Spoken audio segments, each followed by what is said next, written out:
Welcome to SPAN. My name is Mark Davis. I'm honored to be this year's president of SPAN, and I'm on the trust team at D.A. Davidson Trust Company.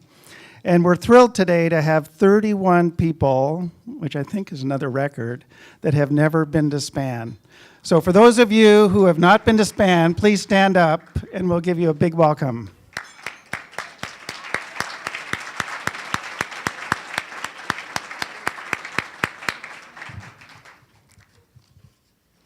And those of us who have been to SPAN for a while know the sequence. For those that haven't been, here's what we do. So we actually serve the lunch after the conversation.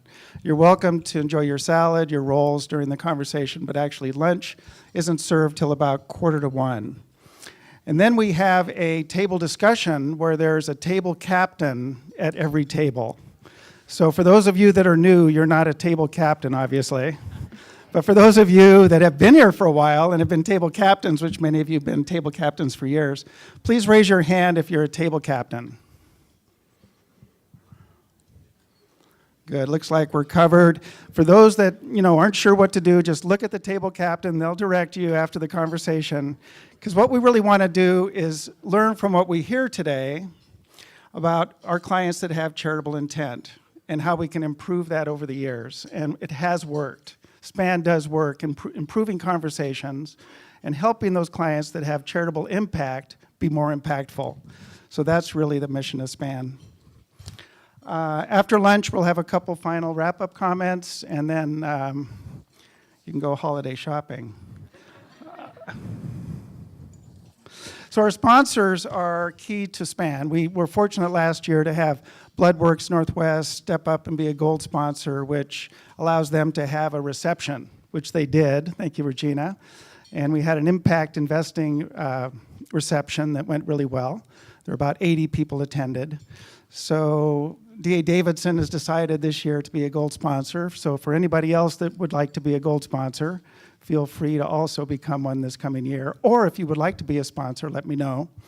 So we have Bloodworks Northwest and D.A. Davidson Trust Company as gold sponsors this year. Bader Martin as a silver sponsor.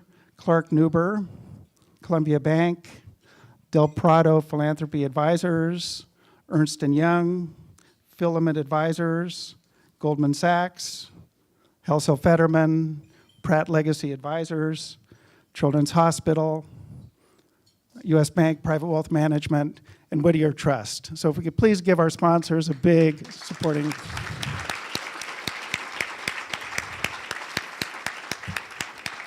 Thank you, thank you. So now we'll start the conversation, and before I do though, I would like to really thank Janet Welcher for putting together this wonderful dynamic duo today to speak to us. Paul Shoemaker will be introducing them, and you guys can start to wander up to the stage if you'd like. So I will introduce Paul, and most of you know Paul, but for those of you that don't, Paul is known for doing things that one cannot do, and his book reflects that. This is a best-selling book on things you can't not do. And he founded Social Venture Partners, as well as with me founding SPAN. Paul has the distinction of leading 50% of the last 34 conversations we've had at SPAN. So I will say Tom and Sonya are in really good hands. Please welcome the Campions and Paul back to SPAN.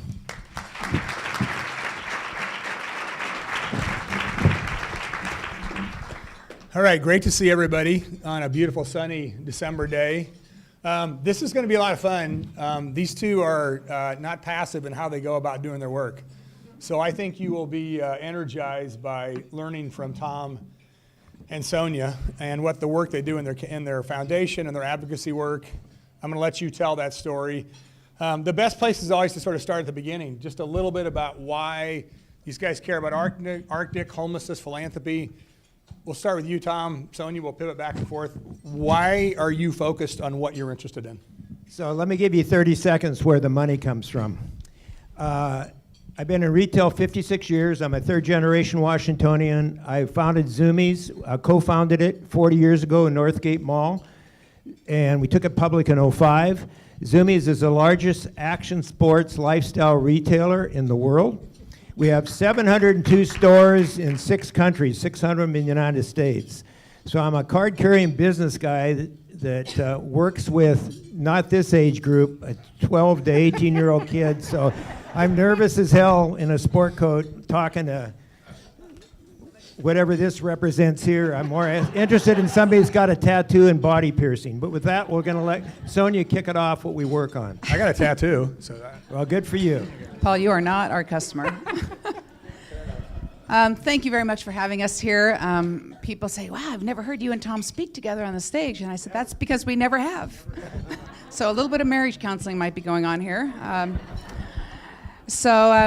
We're very, very honored to be here. I've been in the nonprofit sector my whole life, and a lot of you who have been in that sector with me forever.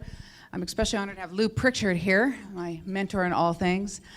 But when we started the foundation in 2005-06 is when Zoomies went public, and it never occurred to us to give away our money in any other way than the same values that Tom used to create the resources with Zoomies. And everything is about leverage. I'll let Tom go into the other values of Zoomies, but everything is about leverage. Every dollar that goes out the door has to be leveraged a million times over.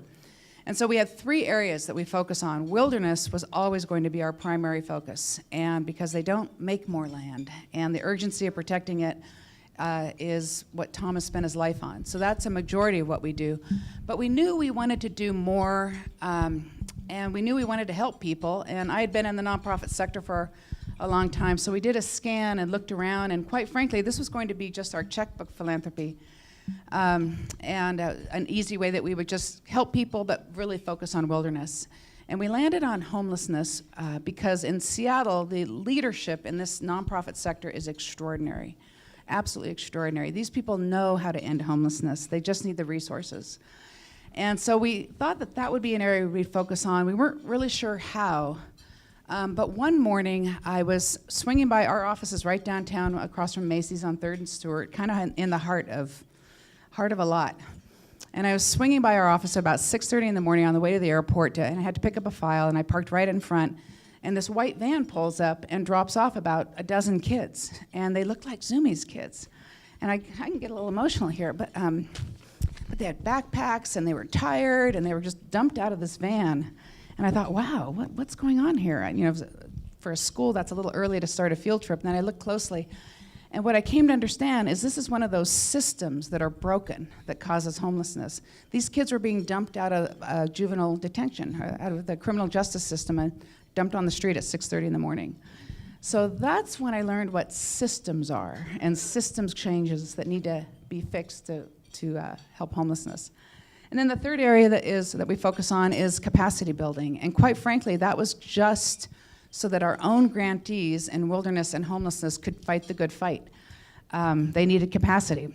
And there's a nonprofit starvation cycle that's alive and well that Paul has written about and talked about and taught me a lot about, in that nonprofits don't budget or ask for the capacity, the true capacity that they need to really run their organizations. And then us funders come along and shave off even more. And we don't like to pay for overhead or true costs. We look at salaries, all kinds of things. The nonprofit asks for less and less and less. And so the starvation cycle, where they really can't do their job, is in full force. And so we thought, well, we'll focus on our own grantees and give them the capacity they need to do the work. But when we rolled up our sleeves, we saw, well, the sector needs to really change. And Paul pulled me in and said, you can't just focus on your own grantees, you've got to get involved in the sector. So wilderness, homelessness, and capacity building is how we focus. You want to say a little bit about wilderness? I do. Please. She likes to I talk. assume She's that was really the good case. at it. No, everything. Oh, hey, you're really hey. good at it too. So I'm going to tell you just Paul? how I got to public lands. Okay, I fell in love with public lands 1961, 57 years ago. 8th grade, 10-day backpack in Olympic National Park. Right, used to work there. I became a conservation activist in the mid to late 70s. The issue at the time, if you were here, were the big timber wars, were spotted owls and the liquidation of our ancient forest. And the timber industry and their champions in Congress at that time was all Democrats. The champions were complaining about, my God, the spotted owls are going to destroy the Northwest economy. But I saw it differently, because by that time I had shaped Zoomies. I got it. This is the format here. my leg. By that time, I was growing zoomies. And I was opening Zumi stores in every historic timber town in Washington and Oregon, from Medford, Oregon, to Bellingham, Spokane, Yakima, Wenatchee, Eugene. And why they were saying we're destroying the Northwest economy by stopping the liquidation of our ancient forests and preserving the ecology of our forests. I'm running double-digit sales gains selling to teenagers, to families. Because what was happening, like it happens all the time, the economy wasn't fading, it was simply changing, like it's changed in the last 20 years.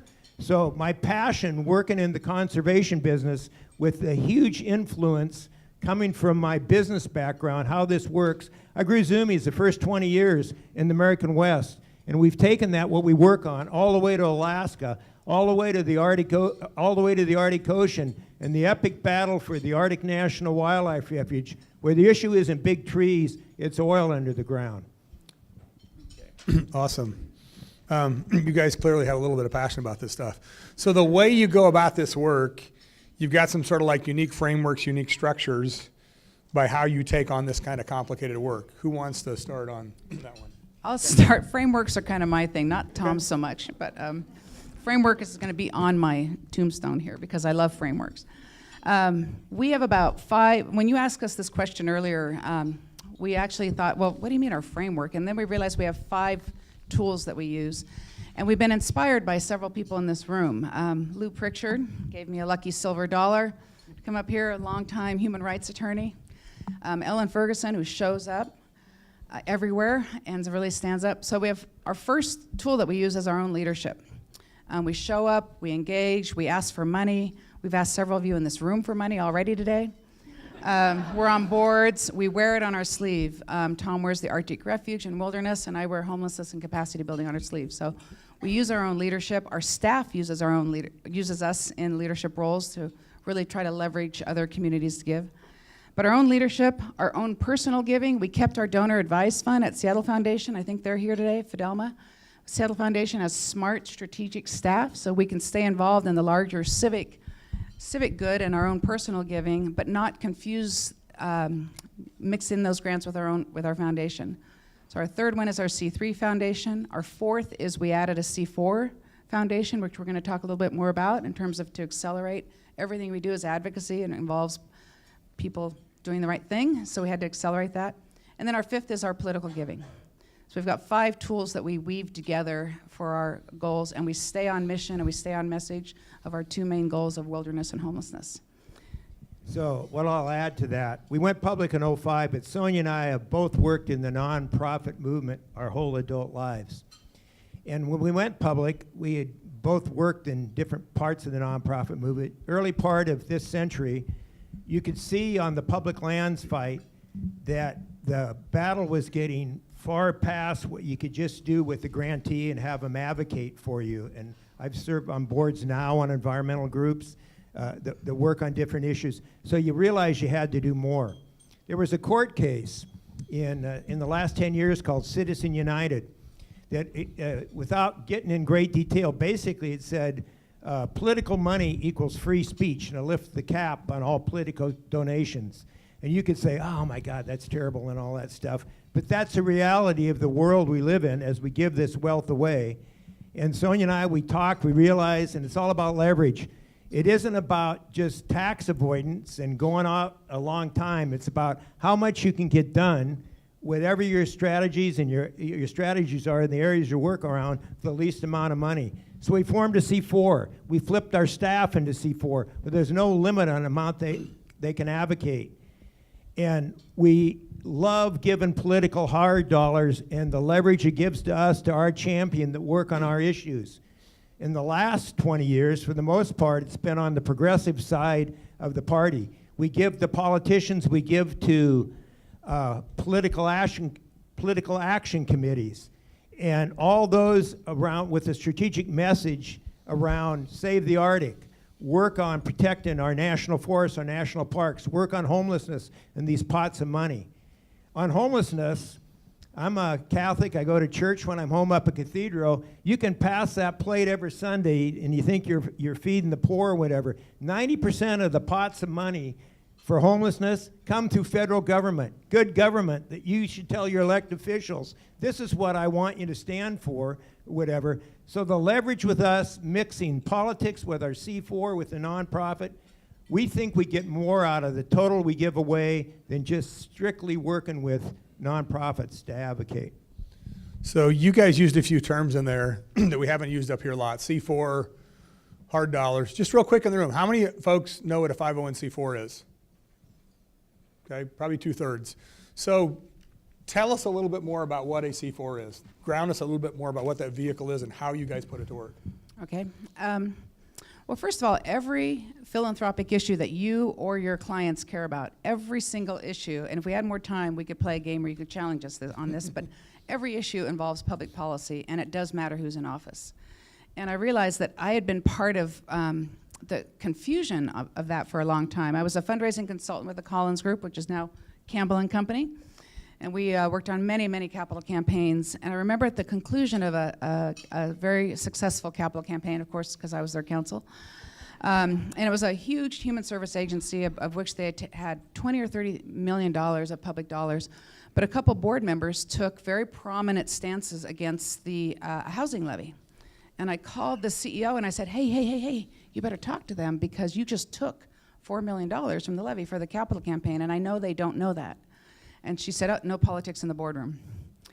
And that made me realize that philanthropy and that people think that philanthropy and politics are two separate things, and they're not.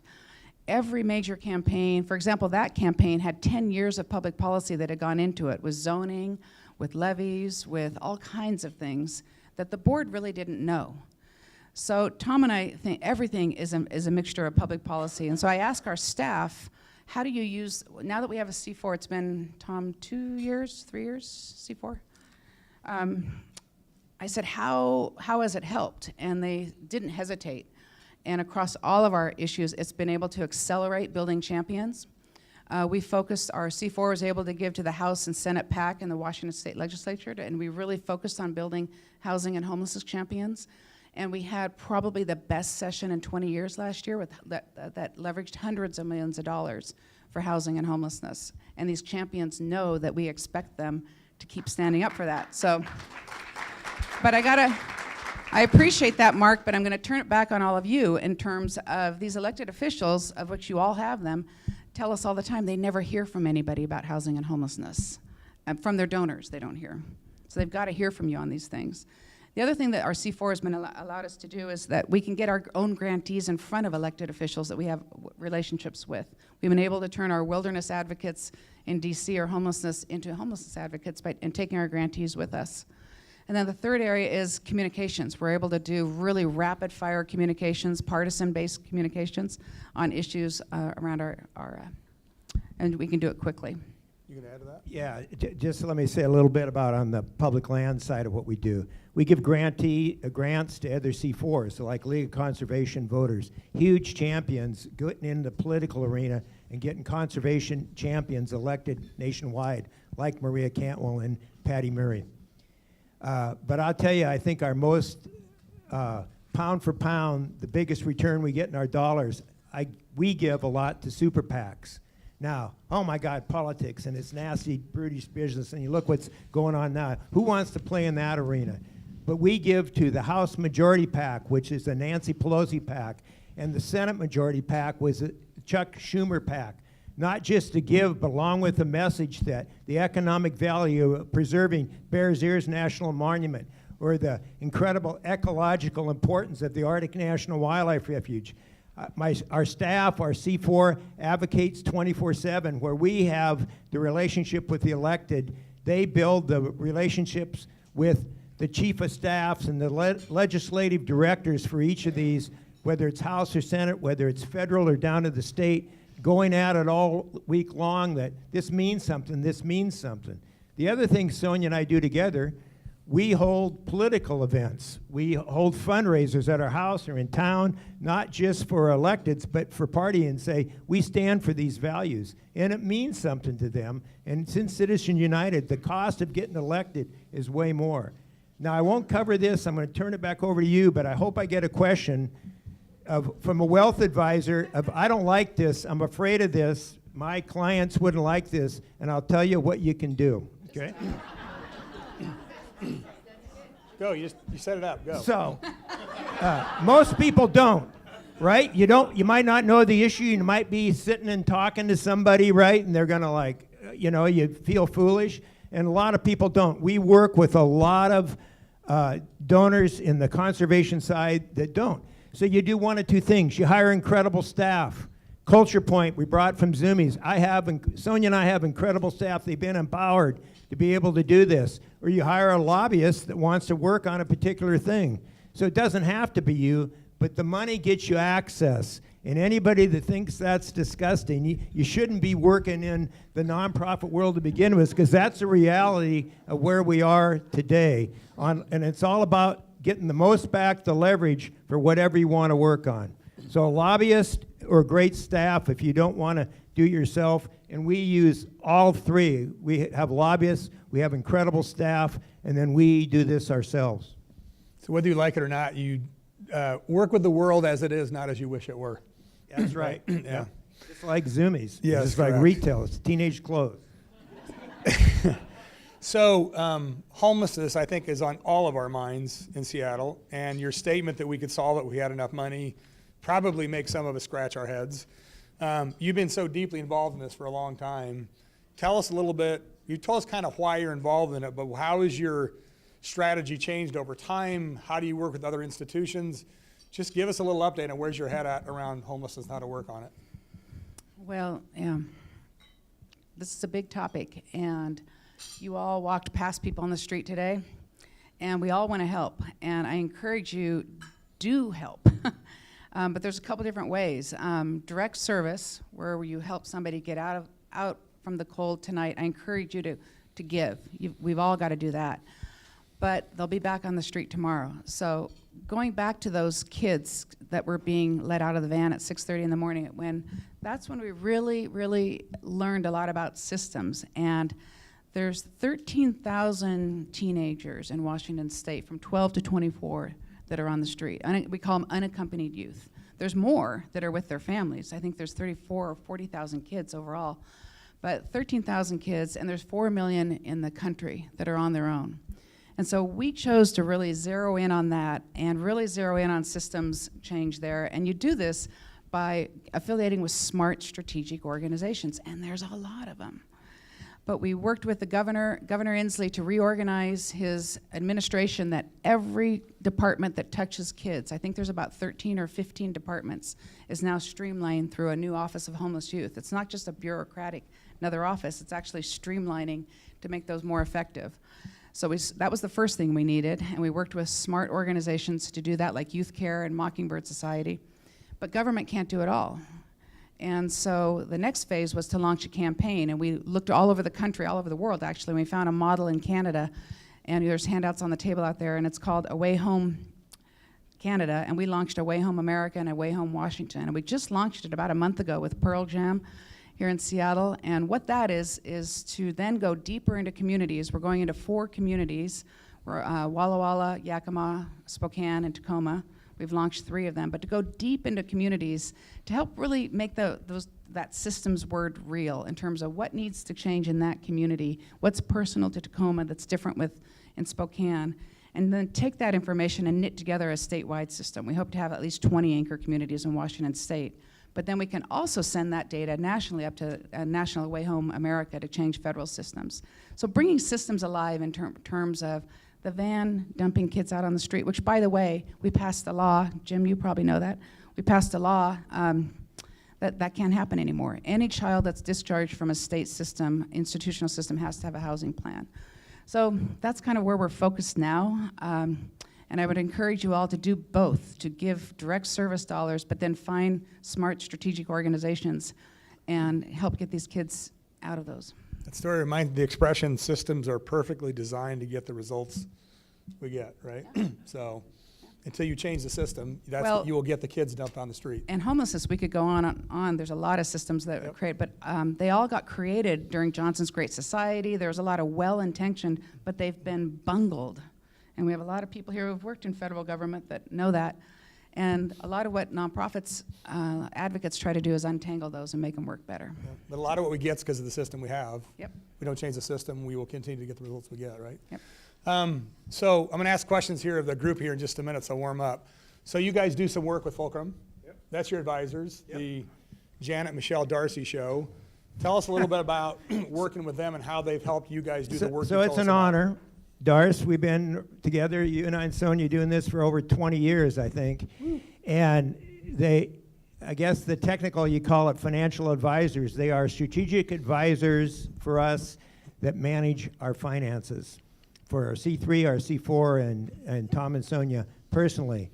We have yearly meetings, and we love these meetings because it's the financial advisors, it's our personal attorney, our estate attorney, our nonprofit attorney, it's our personal accountant, our C4 accountant. Criminal attorney. Against all three, C3, C4, and personal, all against, we have a 10-year plan of what we want to do and give away, but we don't have a 5-year plan. We have a plan around political cycles because that's where you get the most leverage. So it's the 4-year presidential year. We just came through a midterm. This next year is an off year, and then you go into presidential election year. So all around having access to funds funded by my share of Zumi stock from taking it public.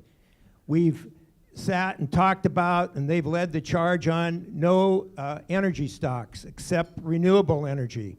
And that was really shrewd investing on their part during the Obama administration with the volatility on oil prices. They've led us in directions of more sustainable companies that want to do well. We've had the conversation where a lot of wealth advisors, one of your primary objectives are asked by your clients is tax avoidance.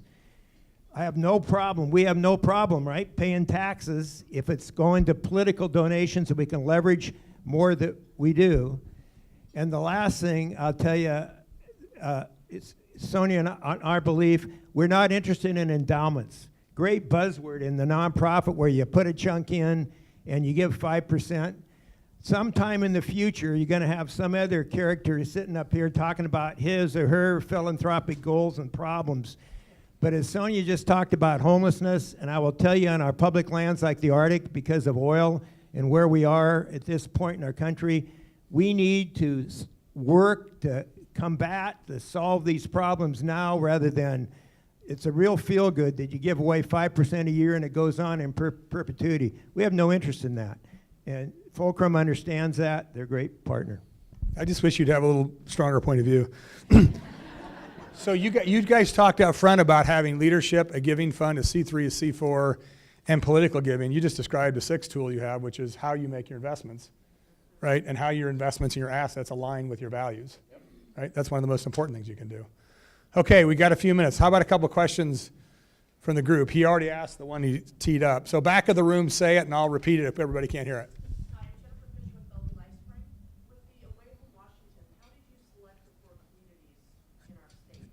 With Away Home Washington, how did you select communities in our state? Well, it's run by, we have a staff that runs the organization. Jim Theophilus ran the Mockingbird Society, and it was an RFP process. Communities applied. And so we have 4 that were ready, and we have another 3 that we were working with to get them ready. And we keep working with other communities, so we went after them too. Good question. What else? Yep. No one else is going to go. I need to cue this one up because I love the story. The political arena is just very staid. It keeps going. It's like an engine on its own. And you had an experience with the Obamas where you actually were... Where are you going with this, Darcy? I want to hear the homelessness story. Why? How surprised he was. Oh, the president? Yeah, great. I thought you were going to say when I broke the chair in the White House, but no, not that one. Okay. That's pretty good. That's a good story, too. I'll get to that one. Yeah. You know, as Tom says, we have a lot of events at our house for elected officials, and we happen to have one for the president, and we've been to several events there. But every time we see him, Tom is walking towards him, and the president goes, "What's going on with the Arctic, Tom?" And I'm walking towards him, and he goes, what's going on with homelessness. And the Obama administration was the first administration that had a comprehensive plan to end homelessness. First one that really had a comprehensive plan. But he told me multiple times and he goes to a lot of major dollar events and such, and he does not enjoy them.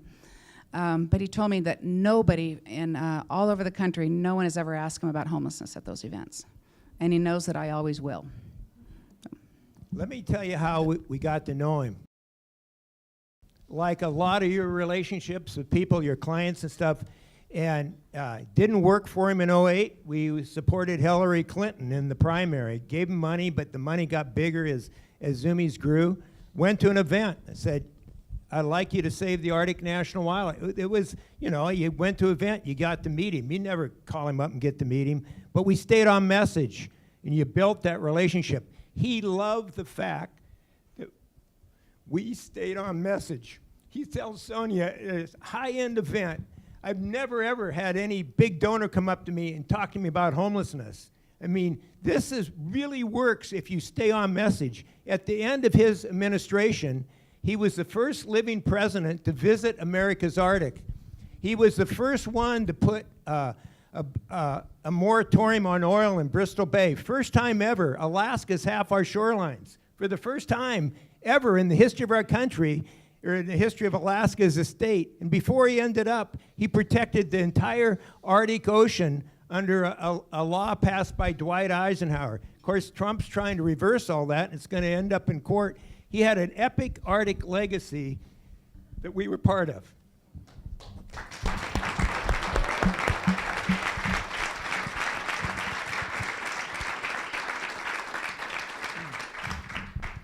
Tough to follow, but yeah.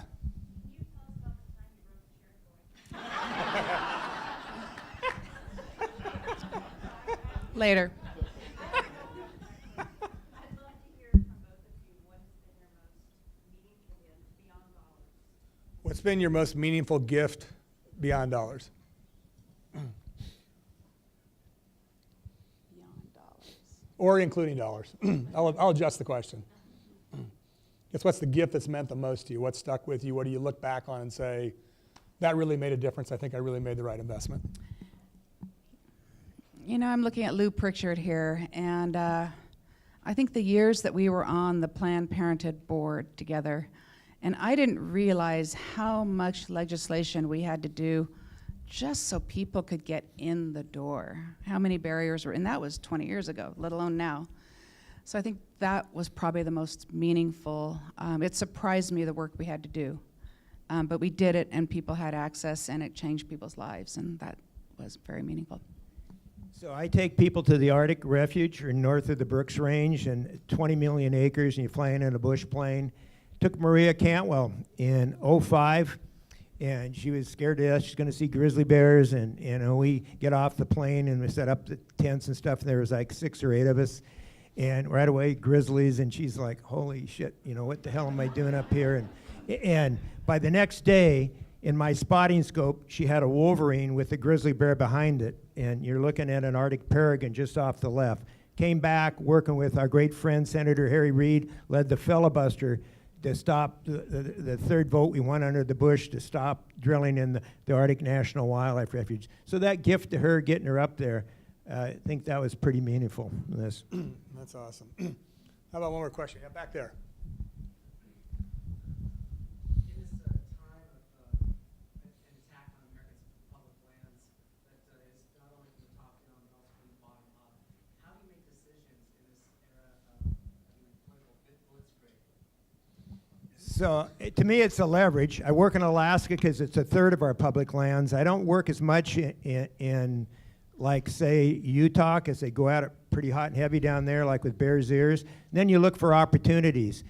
We, and everybody in this room, I would tell you, in the American West, we've never had a larger collection of elected officials that understand what conservation, what it means to the economy of the American West.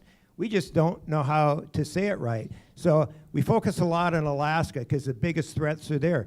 The Arctic Refuge was part of the tax bill we passed last year. But the money didn't go to all of us as in a tax bill. The biggest chunk of the money went back to Alaskans. and that's how they got the Alaskan senators' vote. So, I mean, if we're going to get this back, it's going to have to be in court. So it's imminent all the time, including legislation to say, let's privatize it or let's turn it over to states. The heritage of this, it's hundreds and hundreds of million acres. It's how we expect to live our life. You'll see the sunset today in Olympic National Park, right? You'll see the sunrise coming up over the Baker Snoqualmie. This is good for us. This is why this town has boomed, and the Pacific Northwest has boomed, and all the way over from the Bay Area, all the way to the Rockies, to Denver, and all the way up to Anchorage, Alaska. People love this. It's unique to America. So, One more question, then I've got one more and we'll close. Yeah. So I think there was a recent study, I think it was McKinsey, that said back to homelessness that you would need something around $400 million a year to start making a dent in homelessness. I think we're somewhere around 150 to 200. Right. And Tom mentions a philosophy of catalytic philanthropy, that you need to actually just seed different initiatives, which means that in all likelihood, the bulk of this will fall on government.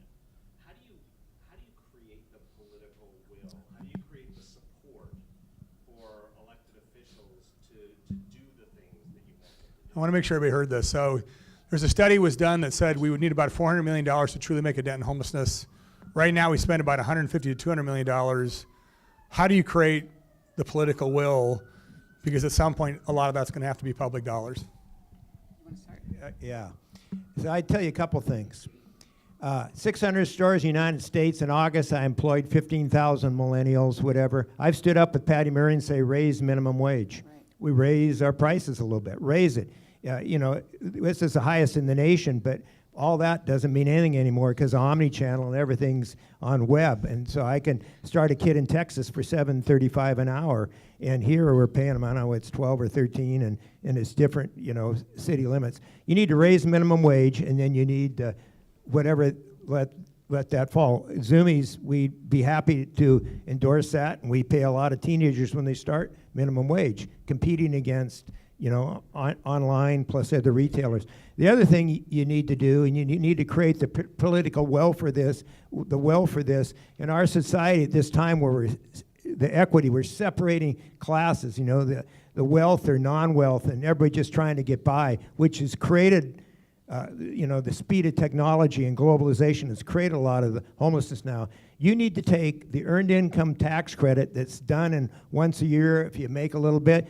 You need to do it like 4 times, and then you need to pay it monthly or not once a year where somebody makes a mistake and goes out and buys a flat screen TV. It needs to go into their average budget. So you can be a full-time at a McDonald's or a Zoomies or whatever, and we're competing with price, and you can make a living wage doing that. And you know what people do when you pay them more money? They're going to be back in a Zoomies store buying a skateboard or a T-shirt. It's going to flow right back. It's good versus how we do it. We're going to cut taxes at the top. Doesn't work. Never has. I'm a business guy telling you this. It employs a lot of people. It's just about who gets it, right? And that's why you need to be involved speaking about these values, these issues, in front of your elected officials, in their face, saying, this, would drive it for us. Yeah, I would just add to that. I think we've got to go upstream and look at the flow into homelessness, and we're not talking about that. And Los Angeles is in the middle of an effort right now to flip the NIMBY, not in my backyard campaign, to a YIMBY campaign, yes, in my backyard. And I had the chance to talk to the mayor a couple weeks ago, and I said, how did you do that? It took 10 years. But he said the millennials are the ones that really accelerated by really forcing the community to understand you live in a community, you live in a city. So we are going to have to do more density, we're going to have to do more upzoning, we're going to have to do a lot of those things because we live in a city. So we've got to change the political will. I'm looking at Kim Wright here, and I think Fidelma's here, but Seattle Foundation used to call me to meet with sudden SWEs. Do you know what those are? Sudden wealth event people. Sonya, we got one. Come meet with them.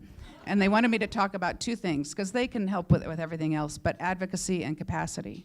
So I would say the other thing is really investing in the capacity of nonprofits to really be able to go upstream and keep people from the flow of that. So. You threw in a time frame there, 10 years. I don't think I've ever hardly seen anybody make an impact on something if they don't stick with it at least 10 years. Kind of arbitrary, but if you're not in this thing for, double-digit years, you're just not going to have an impact. Last question. I've been married 30 years. I love my wife to death. If we tried to work together for 30 days, it'd be like overdone.